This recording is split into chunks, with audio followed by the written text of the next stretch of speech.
छात्रा हूँ और आज जो सुविचार है जो रही प्रकृति काल में सदन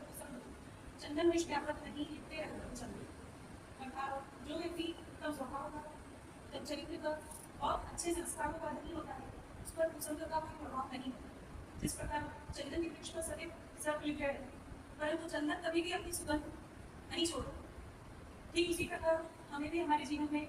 इस प्रकृति को अपनाना चाहिए कि चाहे कैसे भी संबंधी हुआ करें हमारे साथ हमारे कलीग्स कोई भी हो, हमारी प्रकृति कभी भी छूटे ना।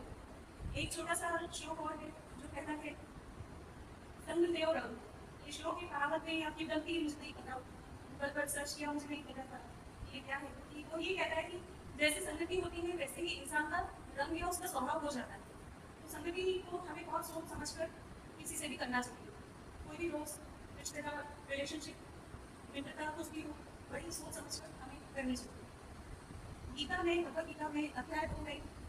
आत्मा के स्वरूप का वर्णन है श्लोक 2.11 से 2.30 का। ये श्लोक है जो आत्मा का हमें ध्यान कराती है, जिसमें आत्मा की विशेषताएं और शरीर और आत्मा का भेद हमें समझाया गया है। वैसे भी एक फिजिक्स का फंडामेंटल लॉ है, law of conservation of energy,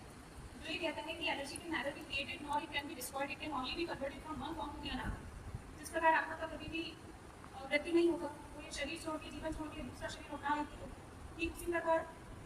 हमारी जो एनर्जी है उसे हमें अलाइन करने की जरूरत है ताकि बार बार हमें ये जीवन अपनाना ना पड़े।